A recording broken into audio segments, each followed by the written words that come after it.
Сәлем, бұл Караван Кизет медиа порталының подкаст жанрындағы жобасы. Эфирде мен Ғалымжан Сәңкібаев.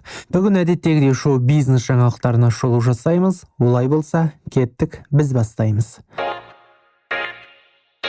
Танымал актриса Жания Дюринская шариғат бойынша некесін мешітте қидырды. Отбасылық өмірге енді ғана қадам басты. 30 жастан асқанның өзінде де оның сүйіктісі жанынан отбасы табылды, сүйіктісі табылды. Бұл туралы біз де жаңағы порталымызда, Караванның сайтында жариялаған болатынбыз. Жания мен Данияр Хизметов некелерін шариғат бойынша қидырды. Қос ғашықтың некелесу дәстүрі Алматыдағы Нұр Мүбәрак мешітінде өткен болатын. Олар өздерінің бақытты сәттерін инстаграмдағы парақшаларында бөлісіп, қуаныштарын оқырмандарына жеткізді. Желі оқырмандары Жания мен Даниярды жарыса құттықтауда.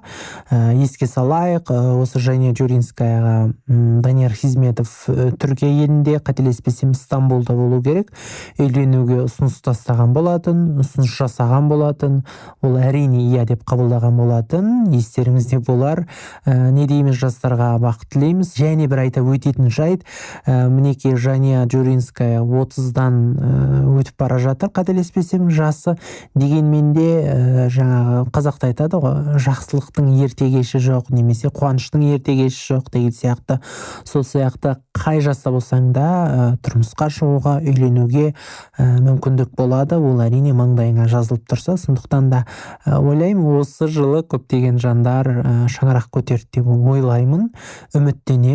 Карантин кезінде ең бір дұрыс жол сол сияқты ғой, тек қана шаңырақ көтересің, некеңді қидыртасың, болды. Бұрынғыдай мейрамханаға барып той жасап, миллионға кредит алып, несие алып жүрмейсің. Ең бір жағынан оңай жолы осы болды. Бақыт тілейміз жастарға. Ақбота Керімбекова 4-ші рет тұрмысқа шықпақ па? 20 жыл бойы қазақ халқының ерке қызы болып келген Ақбота Керімбекованың намысын таптаған кімдер? Ақбота Керімбекова Мұхит Сапарбаевтың Ойбай шоу деп аталатын бағдарламасына сұхбат берген болатын. Өмірде нені кешіре алмайсыз деген сұраққа ол өмірде ең жек көретін, кешіре алмайтын нәрсем ол өтірік айту деген болатын. Ал сұхбат барысында ол 4-ші рет тұрмысқа шығайын деп жатыр ма деген қауесетке де жауап берген болатын. Соны сіздерге оқып берейін енді айтқанын. Осындай әңгімелерді кім таратады екен, соны түсінбеймін. Мүмкін қасымда жүрген адамдар шығар. Біреу қате түсініп қалып, арт-артынан өсекке айналып айтылатын шығар. Мен 4-ші рет тұрмысқа шықсам, өзіме айтамын, жасырмаймын.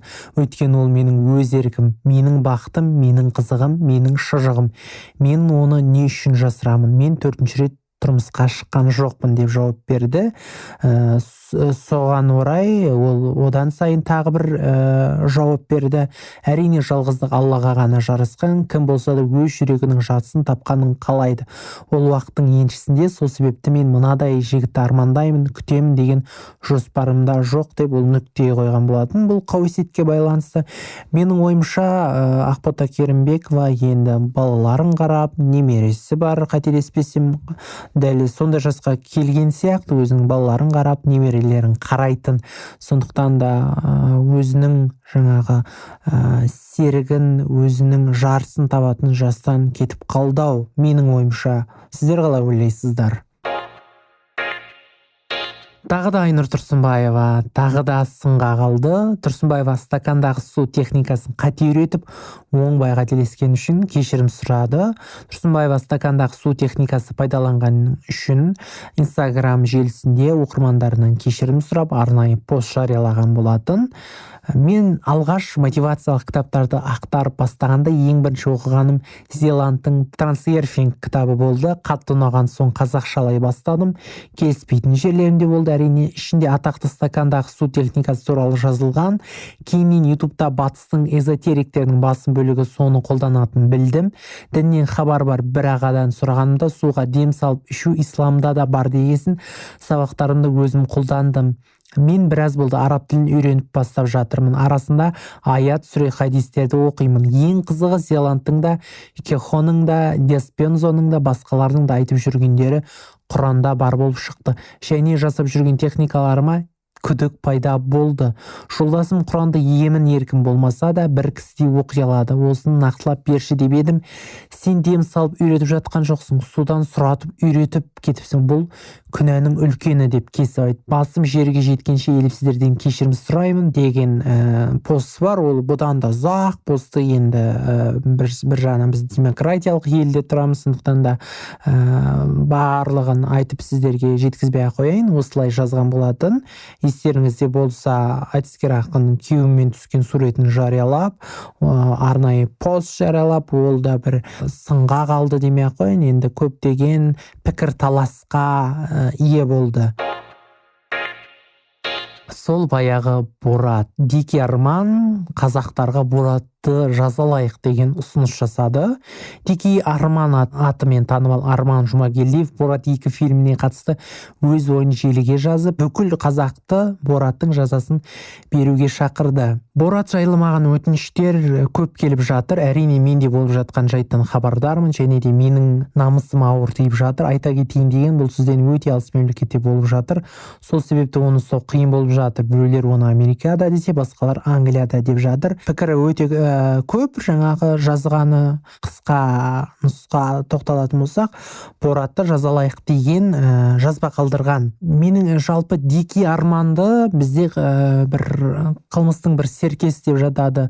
Ол Қазақстанда жаңа бір іздеуде деп те жатады ғой. Бірақ Инстаграмға кірсең, барлық суреттер тұрады. Біреулер содан кешірім сұрап жатады. Тағы бірдеңе болып жатады. Егер ол расында да бір қандай да бір қылмыс жасаған болса, мысалы Қазақстанда, оны табу оңай ғой, мысалы айтқанда. Сол жағы кішкене маған түсініксіз. Ал дәл осы Боратқа байланысты мәдениет министрі Ақтоты Райымқұлова өзінің пікірін білдірген болатын. Фильмді Қазақстанда прокатқа шығару куәлігіне өтініш берілгенде министрлік тиісті шара қолданып қарсылық білдіре алады. Әзірше ешқандай ресми өтініштер түспеді. Сондықтан мәдениет және спорт министрлігі шара қолданып жатқан жоқ. Бірақ Қазақстан азаматы ретінде айтарым, ол фильм менің намысыма да, менің де намысыма тиді деп Райымқұлова жауап берген болатын. Көпшіліктің намысына тиді. Одан кейін Қазақстанның туы көрсетіп, туын үстіне тұрып жаңағы бір билеген адамдар мынау Австралияда менің де намысыма тиген болатын. Шыны керек, расында да бір Қазақстан жағынан қандай да бір жаза қолданылу керек шығар, мүмкін, білмеймін енді. Сіздер не дейсіздер? Бүгін жағымды, қуанышты жаңалықтарды сіздерге барынша жеткіздім, айттым. YouTube желісіндегі оқырмандарға айтатын жайт, арнамызға жазылып, пікір қалдырып, лайк басып және қоңырауды басуды ұмытпаңыздар. Сіздермен бірге болған Караван KZ медиа порталы және мен Ғалымжан Сәңкібаев. Караван әрдайым жаныңыздан табылсын.